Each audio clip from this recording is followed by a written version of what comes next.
Prime Minister Albanese, thank you, and to Jody for this warm welcome and for this great honor. Leader of the Opposition, Taylor, thank you for reminding me of the importance of beer and competition.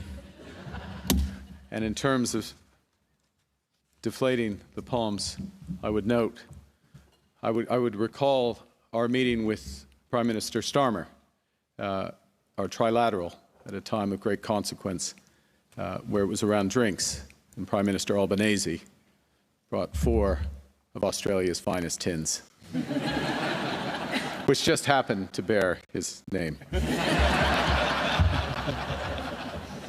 Mr. Speaker, President, honourable members and senators, distinguished guests, ladies and gentlemen, thank you for this warm welcome to myself, my wife, my colleagues to Australia. Let me also thank the Australian firefighters who are here in this chamber today. They came to my home province of Alberta when we faced record wildfires last summer, as is all too common.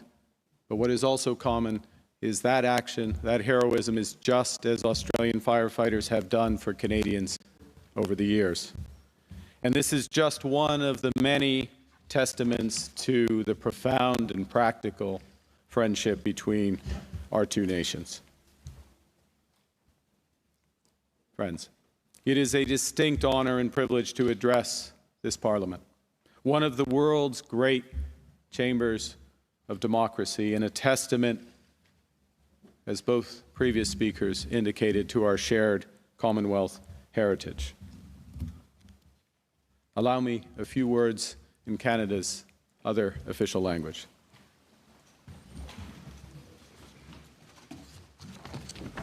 Le Canada et l'Australie sont de grands amis. Are great friends, et ce depuis longtemps, and have been for a very long time. La confiance Trust est le pilier is central the de central notre relation. cornerstone of our Lorsque relationship. le Canada et When l'Australie Canada and agissent de Australia act concert, in unison, nous we faisons make une grande a big différence. difference.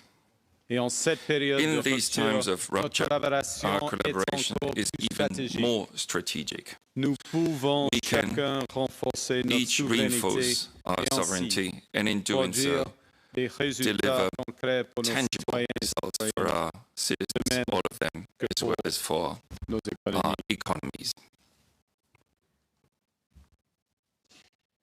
Mr. Speaker, the last time a Canadian Prime Minister stood here, it was a different era with different challenges. 2007, the eve of the global financial crisis, a crisis through which Australia and Canada sailed. We sailed through that storm because of the soundness of our banks, the probity of our public finances, and the resourcefulness of our people. And while much has changed since then, these qualities endure, as does friendship between our nations. Although we could not be further physically apart, Canada and Australia are strategic cousins. We may look to different skies, the North Star in our hemisphere, the Southern Cross in yours, but we have the same orientation. We share a common heritage, have developed a common perspective, and can build together a common future. Two sovereign nations, two proud democracies, the true North and the land down under, navigating with the same values. As the Prime Minister indicated, what makes our relationship rare is that it was not built by geography or by great power design. It was chosen repeatedly over centuries. In the mud of Flanders, on the shores of Normandy, in the hills of Korea and the valleys of Kandahar, Canadians and Australians have stood by each other when the hour was darkest and victory most in doubt. And we have done so because we believe that people everywhere deserve to live freely, to govern themselves and determine their own futures, and that these values are worth defending, even at great cost. Together, we helped to build the post-war international system, to draft the UN Charter, and to create a global economic order that brought prosperity to our peoples. We helped write its rules from Basel to Brisbane. We were at the table when the G20 was formed, when the Trans-Pacific Partnership was negotiated, and when the standards governing trade, finance, and security were all set. Yes, that system was imperfect, but it functioned, keeping sea lanes open, resolving disputes, growing trade and investment, and narrowing the gaps between rich and poor across the world. With that global architecture now breaking down from consecutive crises, I've come to Australia at your invitation to reaffirm our alliance and to suggest where it can go next. Because it's my fundamental belief, as a result of optimism I've picked up from people from this great country, that from this rupture we can build something better, more prosperous, more resilient, and more just. It's often observed that we have much in common: the Westminster system, federalism, common law, the Crown. Yet the foundations of our relationship go much deeper. We intuitively understand how each other's systems work, how power is constrained, how our institutions function, and the values that underpin them. This is the product of decades, centuries of parallel development, common inheritance, and continuous exchange between our peoples. It's not something that can be replicated by a treaty or sustained by rhetoric. On this common foundation, we have built civic nations, societies held together not by blood or soil, not by a single faith or culture, but by something more demanding and durable: a shared commitment to live together, to accommodate our differences, and to pursue the common good. Canada's founding insight is that unity does not require uniformity, that we can share a country without conforming to a single identity, that our differences, honestly acknowledged and respectfully navigated, are a source of strength. Australia arrived at the same destination by its own path. Let us remember that Australia was the first nation in the world to give women the right to vote and to stand for Parliament. Your example has inspired the world ever since. And that act of democratic extension, choosing to widen the circle rather than guard its edges, is the fundamental instinct that drives our common civic nationalism. Our two nations were built by risk-takers, by voyageurs, by drovers, adventurers, people whose families left everything behind to start again. They crossed oceans with uncertain prospects to bet on themselves and bet on each other. And that commitment to building something together rather than resting on something inherited, is bred in the bone of our national characters. Of course, we are both nations still in the making. The important work of reconciliation with Indigenous peoples is ongoing. We continue to strive so that everyone has equal opportunities, regardless of gender, race, sexual orientation, or starting point in their lives. This work is not the sign of weakness, rather the product of a confidence and honesty that acknowledges when we fall short and relentlessly strives to do better.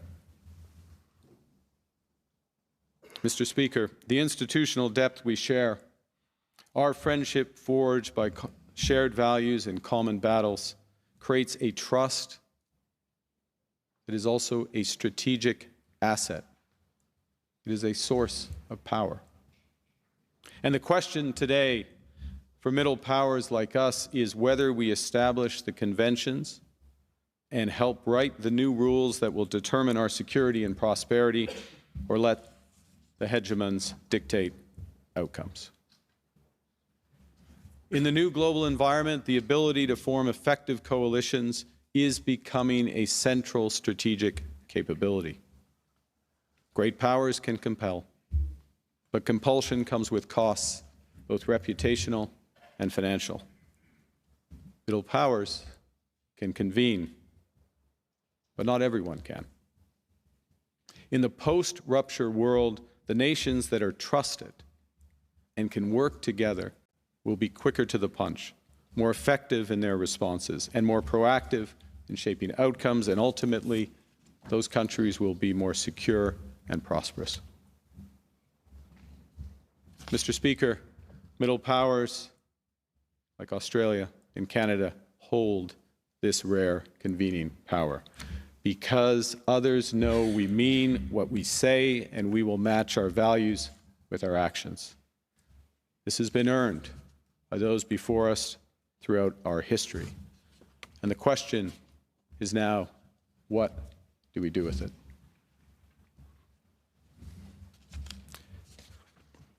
Canada is choosing to create a dense web of connections to build our resilience. We've adopted a new framework for engaging the world, variable geometry, creating different coalitions for different issues based on common values and interests for those issues. This is not a retreat from multilateralism, it is its evolution.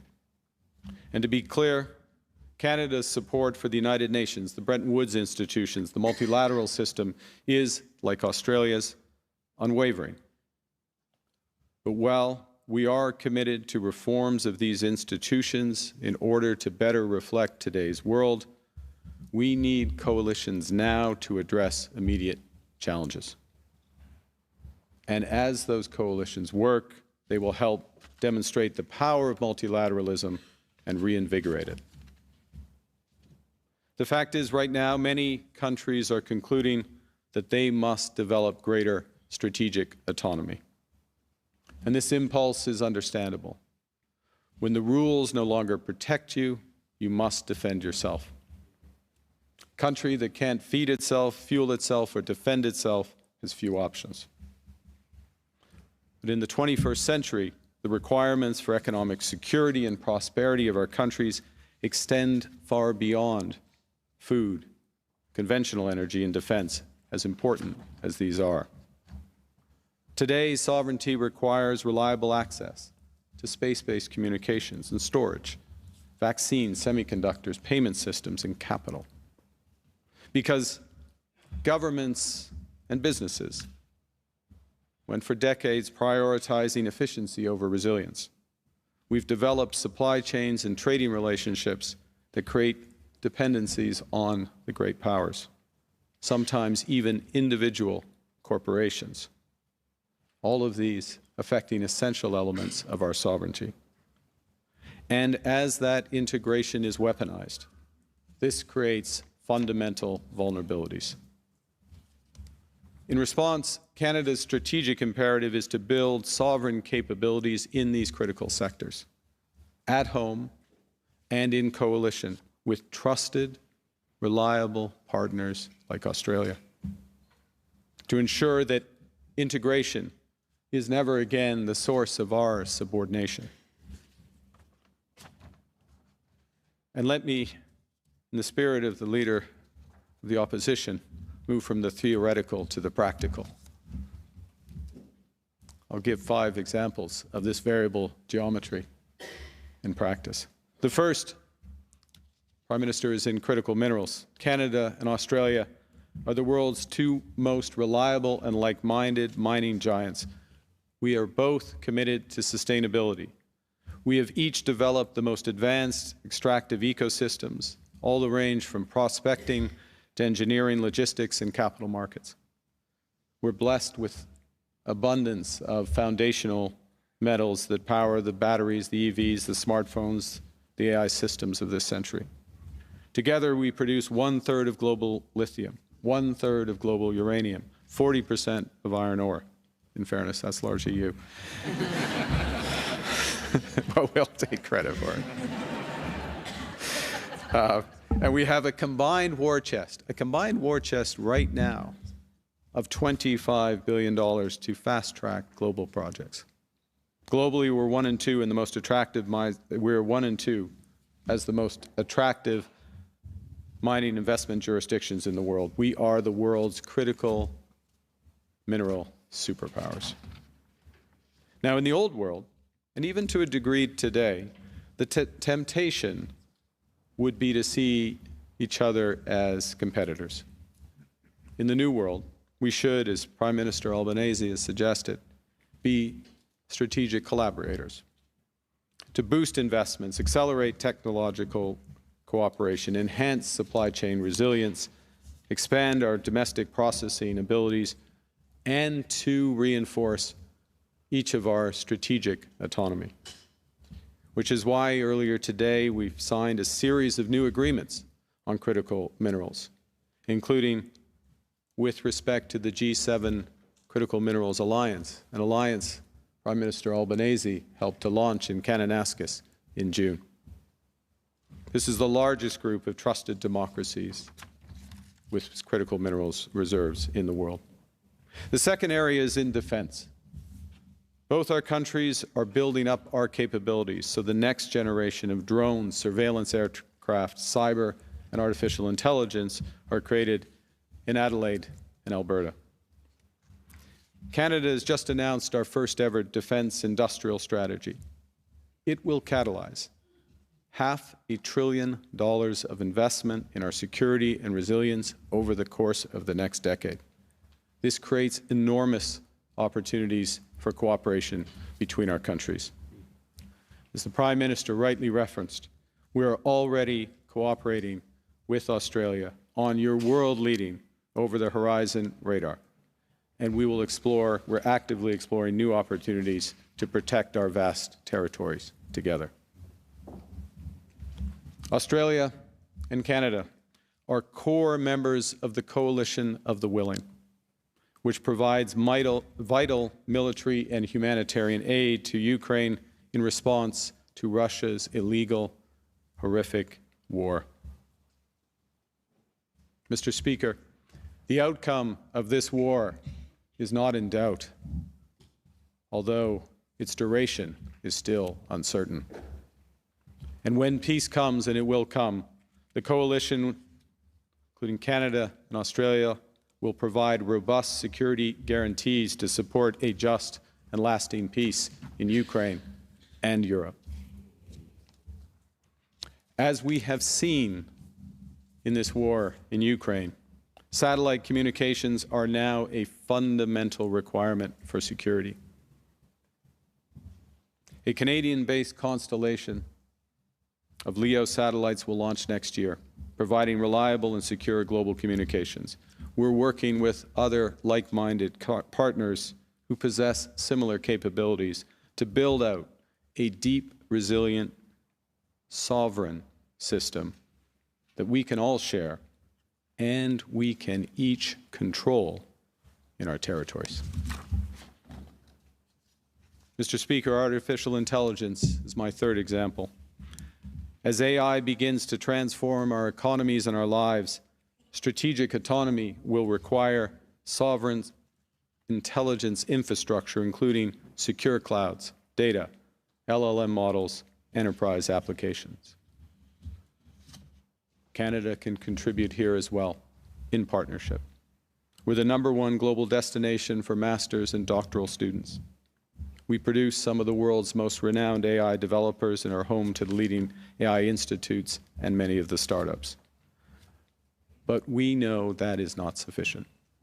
We know we must work with others who share our values to build sovereign AI capabilities so we are not caught between the hyperscalers and the hegemons.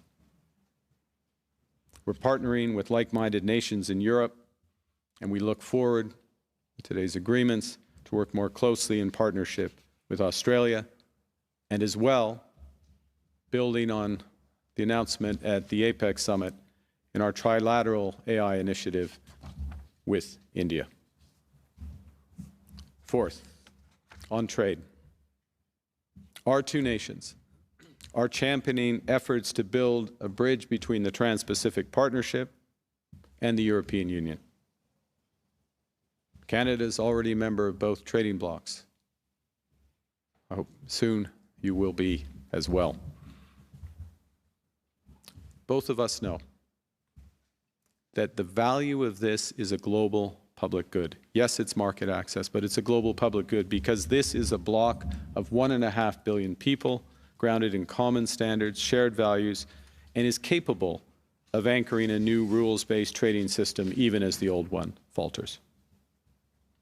To be clear, this is an ad hoc coalition, variable geometry, of middle powers that has a larger GDP than the United States, 3 times the trade flow of China, the largest combined financial balance sheets in the world, over 60 of the world's top universities, and the largest source of cultural exports globally.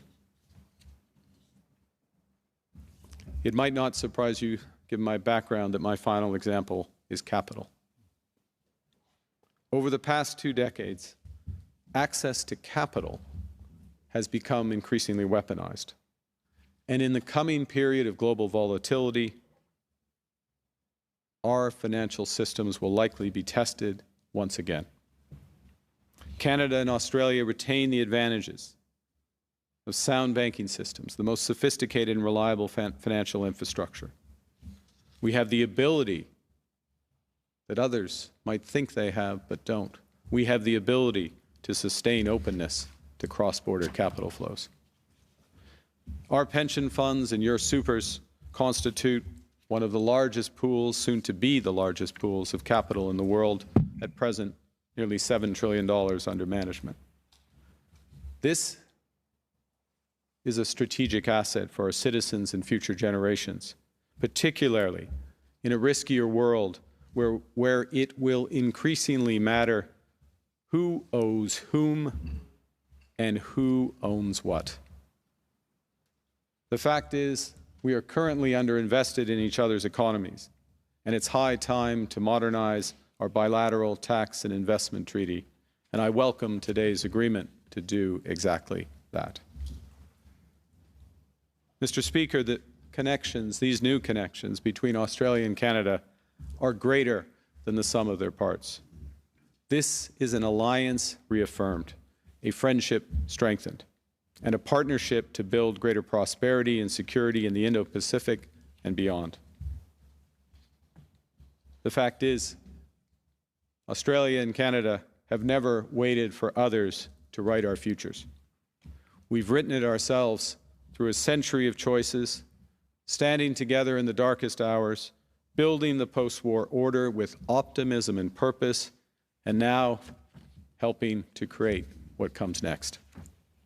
Yes, the world will always be driven by great powers, but it can also be shaped by middle powers that trust each other and act with speed and purpose. Australia and Canada have demonstrated that trust again this week. Every agreement signed, every coalition deepened, every commitment made is variable geometry in practice. And we do so because we both understand the scale of the task ahead and because we have traveled together on this road before. Canada could not have a better partner than Australia. And as one of my predecessors, Prime Minister Pierre Trudeau, said in the 70s, Australia is a self-possessed and confident nation that believes in the future of mankind. Two nations under different skies with the same orientation, a friendship built over a century that is ready to build the century that awaits. Thank you very much for this honor.